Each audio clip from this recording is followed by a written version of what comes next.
So the background of the company and the industry of Taiping Berhad is like they was founded in 1985 and has since become a leader in production of high quality luggage and bags. With more than 150 counters, shops, and over 300 business associates in Malaysia alone, the company focus on innovation and quality has allowed them to grow their present market throughout Asia and the Middle East. With the exception of exporting their products to Asia and Europe, they are the largest distributor of cases and bags in Malaysia local market. And like the motto of the company is "We care, we repair." And if faults or damage are discovered in items with limited warranties within the warranty term, the customers can return them to the company and they will fix or replace them for free if they are found to be production defects. There are a lot of services provided by the company, such as business service, dropship agents, and wholesale. This alternative helped them to grow fast and be known by a lot of locals. Their products are also available in every shopping platform in Malaysia, such as Facebook, Lazada, Shopee, and Zalora. All sorts of media platforms such as Facebook, YouTube, and Instagram that are widely used by Malaysians serve the purpose to grow their audience. The payment can also be made with GrabPay, Touch and Go Wallet, Boost, and Visa, which shows that employees in Berhad really take care of their customers and giving the best service they can provide, making them a strong company for 37 years since it was established. Hello, my name is Ahmad Andrani bin Ahmad Rafidi, and I will be presenting about the company mission and the background of the company. So the company Taiping Polisian Berhad mission is to be a leader in luggage and bag sector in Malaysia, providing new and innovative goods, brands, high quality and competitive price to clients at all levels, domestically and internationally. And this is the family tree of Taiping Polisian Berhad, genogram method. A genogram is a visual representation of a person's family history and relationships. It goes beyond a typical family tree in that it allows the makers to see patterns and psychological aspects that influence the relationship. And some various groups of individuals are currently using genograms in a range of sectors, including medical, psychiatry, social work, genetic research, education, and youth work. For personal records, to explain familiar relationship to their clients, most professionals in personal and family therapy utilize genograms with sociograms. As for the Taiping Policy Berhad family tree, we can see that the first generation of the company is the father of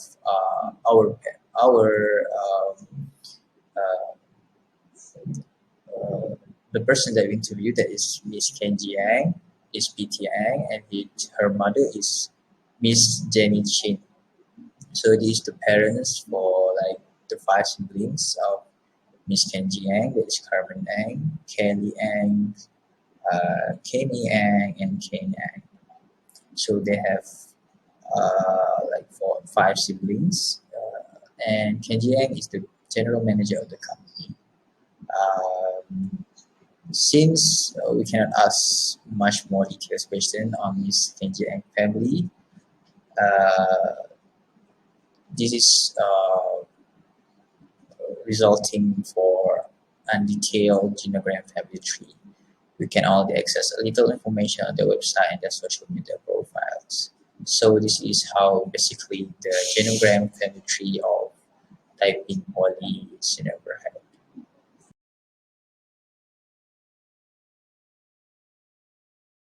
In the three-circle model, Jurassic explained that the family business consists of 3 independent but overlapping subsystems, which are family, ownership, and business. However, as the model is focused on analyzing on a specific time, it's not applicable when analyzing the developmental of a business during a period of time.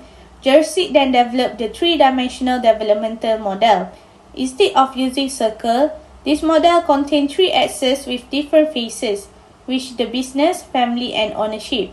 Firstly, in the young business family stage, the development mainly concerned establishing a marital partnership and to decide whether or not to have children. After a decade or two, Mr. Ang Potit and his wife tend to enter the business stages. As time goes by, the children are brought up and the family concerned whether to involve them into the family business. Whoever really interested in the business and also have the skill, Mr. Ang would be happy and accept with an open arm. Next, when the children have entered the business properly, it enters the next stages, which is working together. In this stage, a complex relationship emerges between the parents and the children. In the final stages, passing the baton, it is time for the founder to let go of the control to the younger generation. For the second generation, Miss Kenji Ang have been selected due to her passion and skills. Next, the controlling owner stages.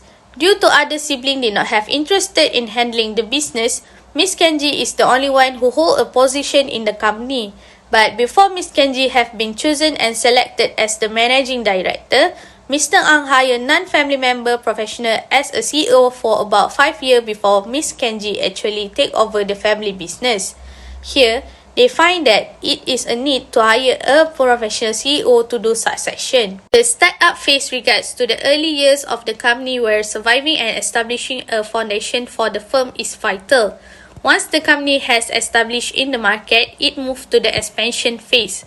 Previously, Mr. Ang has chosen his second children due to her skill and educational background, which she furthered her study at RMIT University in Bachelor of Applied Science Fashion Technology in the year of 2007, and she studied Diploma in Fashion and Retail Design at Ling Kok Wing University of Creative Technology in the year 2004.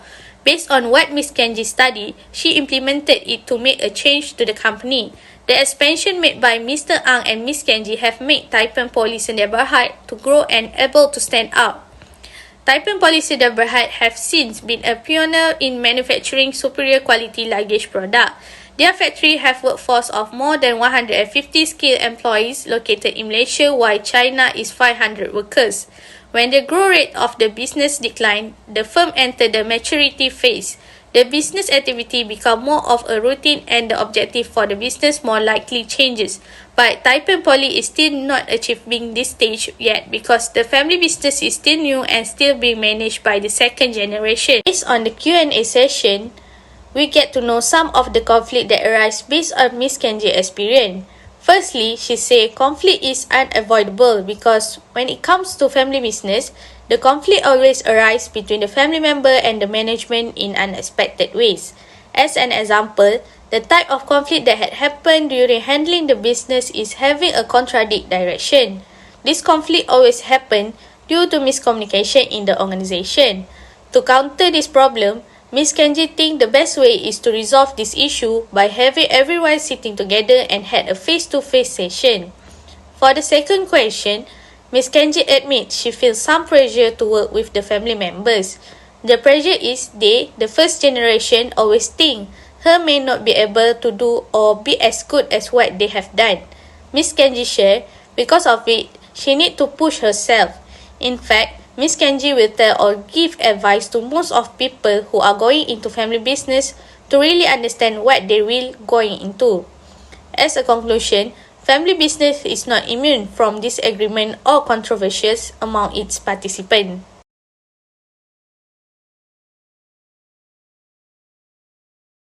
Hello everyone, my name is Nierski Maradila with a metric number 276389. Okay, now I want to little sharing with you about the succession planning in the companies and then about the family firm governance. Okay, the first one we will talking about the succession planning in the companies. You can see in the slide there is a three most important that that there is have a succession planning in the companies from Ms. Changia. Succession planning are the strategies and plan made by companies owners to develop all the potential, talent, and abilities of their employees to get the best candidate for the company leaders. Succession planning for the company is very important because we prepared for the skill, abilities, and competence from our leader or our office member. Okay, you can see in the slide. The first one is the most important thing you can do keep each other from being selfish and to manage deserved expectation is to communicate effectively. We can see that in company, especially from especially for family business company, there is have many people that have many abilities or many selfish, alright. How to manage the selfish from the people in the our company is we must have deserve better communicate effective, or we must do the good communication between leader or member or members and member in the company. The second one is to get a succession planning in the companies, we must to like I'm saying before that we must to identify talent pools with the potential to fill crucial roles and perform well in them. And the last one is finding employees who have responsibility.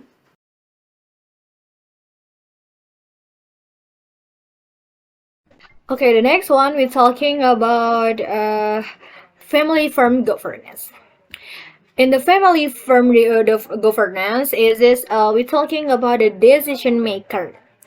From Miss Chen Jiang said that the major decision is Miss Chen Jiang as the second generation, and then make a decision make for a decision maker have a two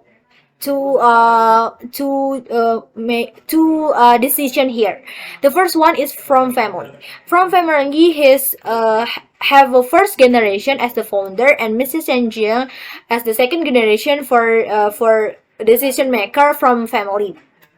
But from non-family, Miss Chen Jiang said that have a CEO or professional people for help choose the for help this cause and choose about the decision maker. So that I mean decision maker in the Miss Chen Jiang company is not only from the family only. It's not only from first generation or second generation is Miss Chen Jiang only. But in here, Miss Chen Jiang said that their company needs to have others people are from non-family members, which is CEO or professional people, for help to choose decision maker from for them company.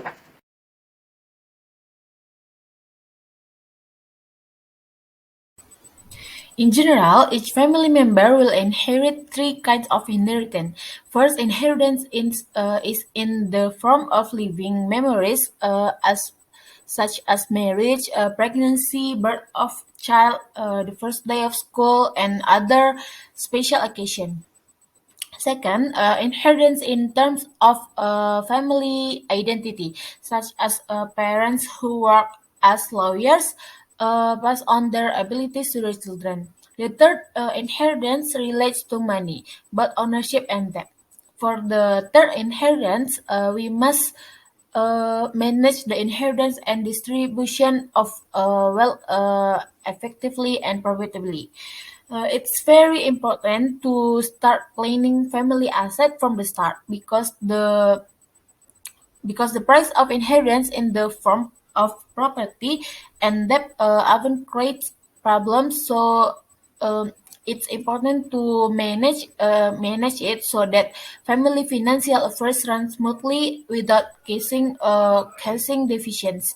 If a family member dies without proper planning, the inheritance may end up in the hands of an unwanted party. Family asset planning must be very well planned. The first step in preparing of inheritance is gathering information about asset and debt. Asset include all personal property, while debt includes credit card debt or other liabilities. The second step is to create an inheritance plan. There are three things that can be used to develop an inheritance plan. The first is a will, which can assist a person in planning his inheritance, and the second is life insurance. One of the most significant advantage of life insurance benefit is that it's liquid, making it easier to divide inheritance for heirs. And the third is a grant. A grant is a gift given by someone to another person as long as the grantor is still alive, and the assets of the grantor are distributed as long as the grantor is still alive too. Connecting contacting a notary or legal expert for assistance is the third step. If you can manage your inheritance, there is nothing wrong with asking a more impartial third party for help. Legal experts usually have a better understanding of the subject in addition to being able to provide a more ambitious perspective. The final step is to share your plans with your descendants and family. Despite the fact that it is from you found good communication with the family is essential for successful inheritance planning and wealth distribution. Preparing an inheritance plan requires full focus on as many serious considerations have to be met for the future of loved ones while complying with the appropriate laws. By starting as soon as possible, when you are in good health and you can think clearly, you can avoid disputes later on.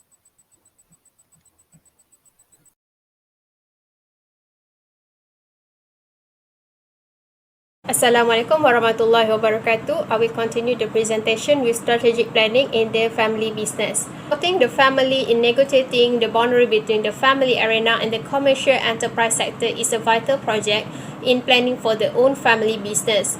If family members come to an agreement that covers such area, the likelihood of a bad fight is reduced. To do so, family can employ two overlapping, interconnected, but rather unique planning groups. The first is a circle of family councils, where objective is to address the family business, develop a new area of circles of relative participants, manage the circles of relative contributors' involvement in the business, and align the business in their own family plans. The families will be expressed through the councils.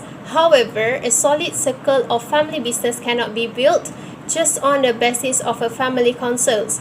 The planning method must also address business realities, supporting the business to grow and innovate, while also allowing for courses that are sometimes tough for the family to allow. Is accomplished by assembling a proactive business board of directors that represent the company's needs. Various aspects of planning are carried out with the help of family councils and the board. As we know, Taiping Poly Marketing Sdn Berhad is a family business that faced some issues regarding the strategic planning, including aligning everyone with different expectations because everyone has a different perception of how the business should be run. Hence, the biggest obstacle arises between the first generation to the second generation, where the founder always has their own ambition how the company should be taken over.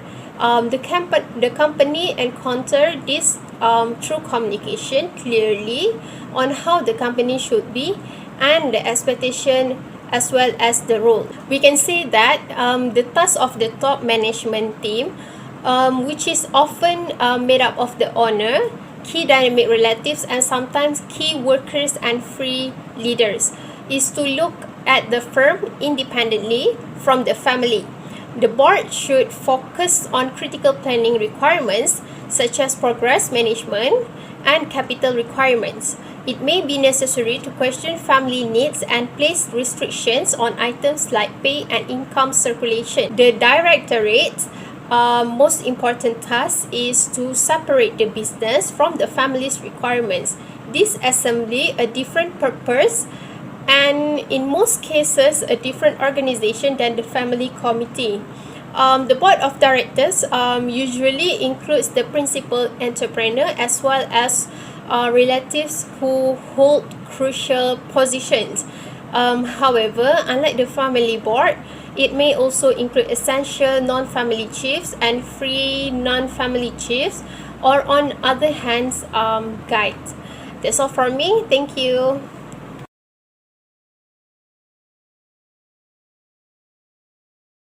For conclusion, the first one is the family relationship and conflicts. The critical analysis is the conflict was arise about having a contradicting directions. In detail, conflict always happens due to miscommunication in the organization. Miscommunication can occur many implications and disadvantages, such as misleading information, wrong assumption towards each other, as well as personal ties prevent people from voicing their thoughts. And the recommendation is changing can introduce a proper guidelines and procedure to enhance the systematic communication between the family owners. The proper guideline and procedure involves developing specific rules and expectations for how the family should be act in the business and how this business should be run. And the second one is the another conflict that happened to Miss Chandy is the first generation unsure the capability of Miss Chandy and feels that she is not capable to do as soon as they are to manage the family business. The recommendation on this matter is gathering the entire family, which includes the first generation, discussing values and expectations which can allow everyone to see the various perspectives and viewpoints of each family member. Simple rules such as only criticize in the regular evaluation meetings can help to avoid misunderstanding and criticism. Okay, next is a succession planning. Critical analysis of succession planning is Taiping Poly does not have succession planning yet. In my point of view, there is a need of succession planning to avoid any conflict occur in the future. This is because succession planning can ensure the effectiveness of finding out who is the successor in the third generation for the future, so that there is no conflict arise and all the family members has no right to not obey with the written rules and plans. The recommendation on this Ms. Chenji can hire the professional advisor to help her on how to implement the succession planning as well as to give broad context of its importance. And the next one is the family firm's governance. Critical list of this is Ms. Chenji has established several good strategies for the company's governance, starting with boosting members' labor capability, cautious planning, and maintaining communication in the firm. Thus, in fact, family governance can limit the possibility for conflict and bad decision-making by providing clarity over topics like decision-making, responsibility, ownership privilege, and involvement in the organization. The recommendation on this matter for better family governance, hold a family forum, which is a gathering of family members who may or may not own shares in the company to discuss and interact with the company without interfering with day-to-day operations. Next is estate planning. The critical analysis of estate planning is Ms. Chenji said that it is probable that her family has not confirmed the division of the inheritance that her father will distribute in the future. So there is a need for estate planning correctly, as it can ensure that a family-run business and its assets are transmitted to the intended persons at the appropriate time. So the recommendation on this matter, a strategy can be put in place and recorded to deal with either arranging the ownership of those assets now and working out on how they will be hands-on and managed in the future. Okay, next is strategic planning. The critical analysis of the strategic planning is the advantage of implement the strategic planning comprise the business owner have a clearer sense of the aims and objective on what to achieve as well as can address the plan to achieve those objectives. However, Taiping Poly faced some issues regarding strategic planning, including aligning everyone with different expectations. So the recommendation on this matter is there is a need to enhance the communication among the owners, family management team, as well as the employees. Ms. Chanji need to involve employees in strategic planning as they can enhance the effectiveness to successfully achieve the goal. So the type of communication can be having discussion in order to acquire as much information, feedback, and opinions as possible.